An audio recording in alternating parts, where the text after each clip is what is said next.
Hello and welcome to 21st Century. I'm Daljit Dhaliwal. You can't live without water, whether you're rich or you're poor, and that's the threat facing thousands of people right now in the United States, in Detroit.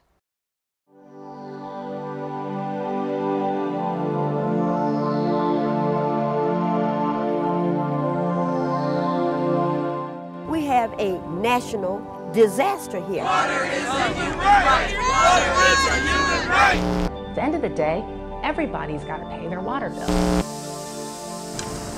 I'm very surprised to see the scale of the problem in a rich country.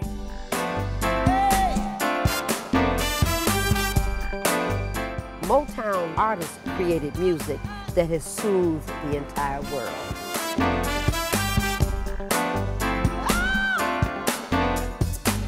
We're called the Motor City because this is the birthplace of automobiles.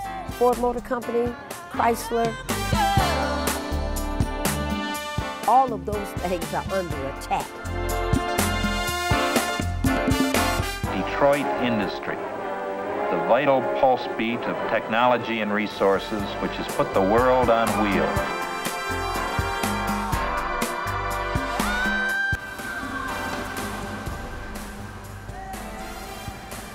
We looked outside and they were turning off the water. I was in the bathroom when they were turning it off, and I washed my hands and turned the water off to get the soap off, and it was off. And I'm like, something's wrong with the water tank or something. So Lori, and she looked out the window. They're turning off our water. Rochelle McCaskill's household includes her daughter, 25-year-old L'Oreal, her grandson, 4-year-old Gregory, and 16-year-old Micah, Gregory's aunt. Their water was shut off for a week before being restored again. I don't like the weekdays because utility companies, as well as the water company, can turn off your utilities. They don't come out on the weekends. So my favorite day, when I see after 12 midnight, is Saturday morning, because I know they're not going to be coming and turn anything off. While the water was disconnected, neighbors and volunteers brought jugs of water. We have a 5-gallon jug. We know we can only get 2 flushes out of that. Mm-hmm. So if the color is yellow, don't flush. If it's brown, we got to flush. I got good. Can I have hugs? I need a hug, but not too hard. Don't do much, okay? Rochelle, who suffers from lupus and other serious ailments, is unable to work and has to rely on disability benefits. We borrow from a lot of people, but then people, they know they're not going to get it back because I don't make enough, you know. I only make $672 a month. So I have a bill that's $75.23, and I pay the rent at $600, so I don't even have enough for the water bill. $540 in arrears, Rochelle had to start a repayment plan to get her water back, but she can't make the payments. Her predicament is the outcome of a much larger struggle. How does Detroit pay off crippling debts while also protecting its poor? We go without things here. You know, you can't get cheap paper towel. It still costs. That determines what we have from each month. Are we going to have good toilet paper? Or just, are we literally going to be getting newspapers? Sunday news is bigger, so you can shred. And that's how we survive. We think of things, we improvise. The blue sign to me is like when I walk out my house, I'm embarrassed because I know people see that our water is cut off and can be cut off again. And my daughter's my caregiver. When I can't get out the bed, she actually has to almost physically lift me out the bed. L'Oreal, who returned from Georgia to look after her mother, has been unable to find work. Detroit has a 15% unemployment rate, and 40% live at or below the official poverty line. That's your house? 4/5 of the population are black. We found these people lining up for free food at the end of Rochelle's street. While there are some jobs available in the suburbs, that would require a car, and L'Oreal has no car. The first water shutoff wasn't the end of the story. Not long afterwards, the family's electricity was cut. Then the water contractors came close to disconnecting them again. I get up one morning and I see a key going into the water thing, and I go outside like, excuse me, what are you doing? What is this, you know, because we've been a duplex, so what house are you doing? We're doing your house. No, I just paid the bill. So he was like, I'm sorry, it was a, you know, misunderstanding. Well, one computer said you didn't pay, and the next one, I'm like, well, how does that happen? Rochelle worked as a hospice nurse for 23 years. This whole thing has brought everything to the surface. Not doing what I love to do, what I've been doing, and taking care of people who are dying. And make sure they die with dignity and no pain and respect, not just dying alone. I can't do that anymore. And I can't take care of a household. It's like sometimes it makes it like, you know, why am I here? Rochelle and her family live in one of the more than 30,000 Detroit residences that had water shut off in 2014. More than half of those residences were eventually reconnected, but at any one time, thousands are without water. It was difficult because you can't flush the toilet, you can't turn water on when you're used to. This woman's house is another one of the 30,000. Meeting with her are the United Nations Special Rapporteur for Water, Caterina de Albuquerque, and the UN Special Rapporteur for Housing, Leilani Farha. Responding to an appeal for assistance from Detroit activist groups, they tour the city by bus and hold a town hall meeting. One of the mothers we were talking to yesterday, she has teenage girls. And I was asking, so how do you do when you are menstruating? And she was saying they take a little bottle of water, they go to the toilet, and they wash themselves with this tiny bit of water. You cannot bath, you arrive in school and you stink. You don't want to go to school because other kids tease you because you stink. Housing becomes unaffordable when your water bills are unaffordable. And that's what we're seeing here in Detroit. I know through my 20 years of work in the area of housing that low-income people will always choose to pay their rent before any other bill because they need their housing. So it comes down to keeping your house or paying the water bill. The irony of this situation is almost too obvious, since Detroit is in the Great Lakes region of the United States, as this 1965 film, made for the city's bid to host the Olympics, points out. Detroiters just naturally take to the water. They enjoy more sparkling, pure water than any similar area in the world. Detroit, with its booming car industry, was at one point the fastest growing city in the US. Yes, Detroit is enjoying its finest hour. There is a renaissance, a rebirth in the city. How many houses are there? They're abandoned in the city of Detroit. The city confesses to 80,000 homes. This is just one of them. Here is a gorgeous door that someone paid for to get it done, and as you can see, look at that, it works just fine. My name is Maureen Taylor, and I'm the state chairperson of an organization called Michigan Welfare Rights. Then the scavengers come by, and look at this. It's a hallway. Water might have been running here forever. Somebody set it on fire, probably the developers.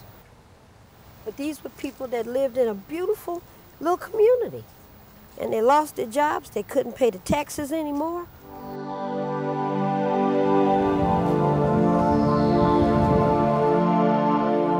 The city officially went bankrupt in 2013, a situation that was only settled in court in late 2014.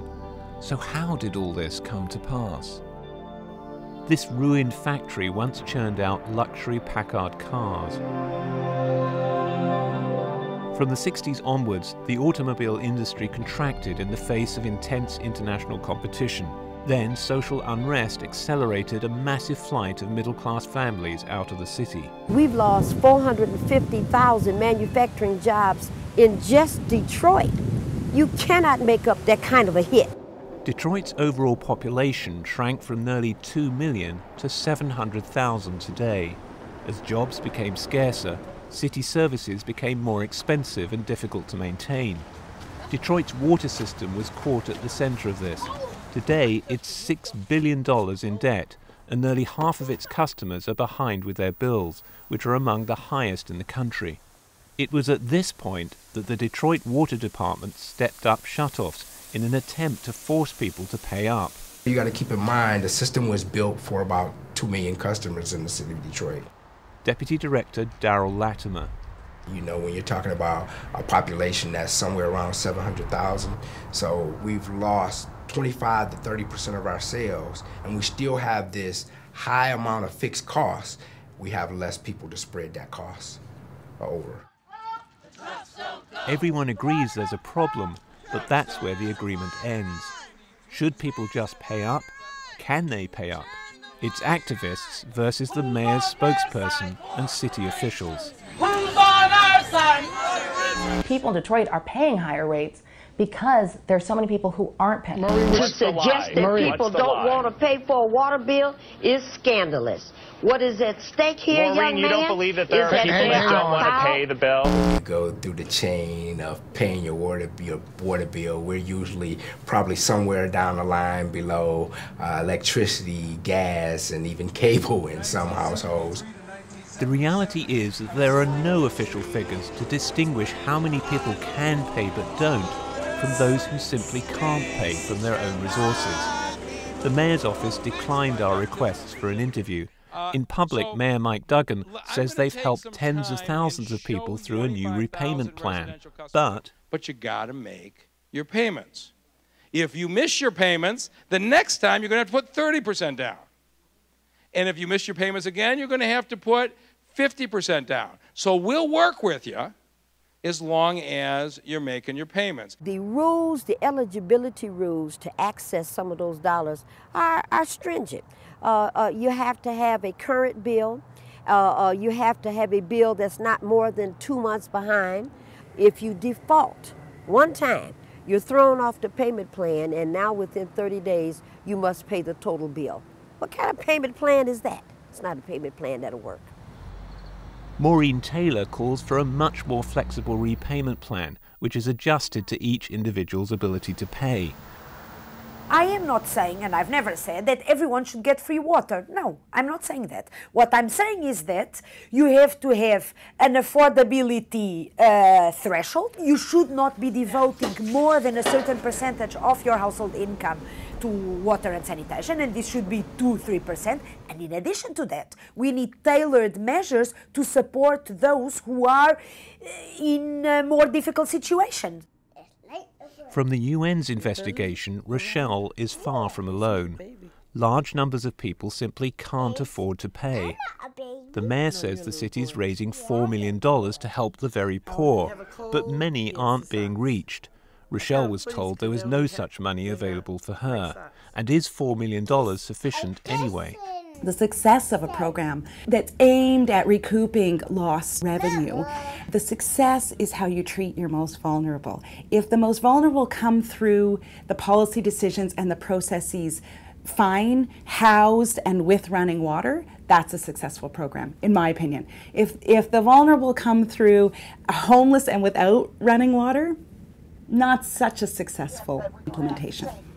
The UN rapporteurs point out that a number of countries worldwide have simply made it illegal to cut off someone's water for any reason. I think some people, have this sense of, we shouldn't be always asking government to protect us. In some instances where human rights are at stake, that is absolutely legitimate. It is governments that have that responsibility.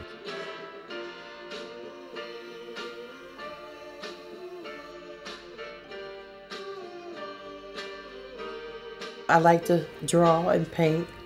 It's calming for me. And then I'm in another world. I'm focused on the painting.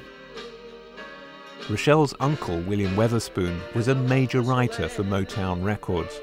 He wrote this one song when I was sitting next to him on the piano because I was learning to play piano with him. And he was writing this song called What Becomes a Broken Heart. So he just started writing and he's like, does that sound good? And I was like, yeah, it sounds good to me. The song, appropriately enough, is about searching for peace of mind. Who had no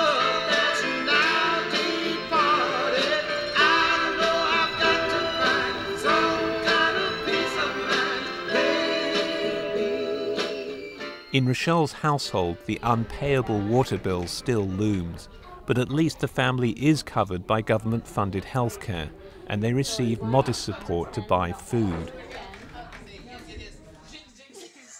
So they do what they need to do to survive. They support each other and find fulfillment where they can. I just heard that noise.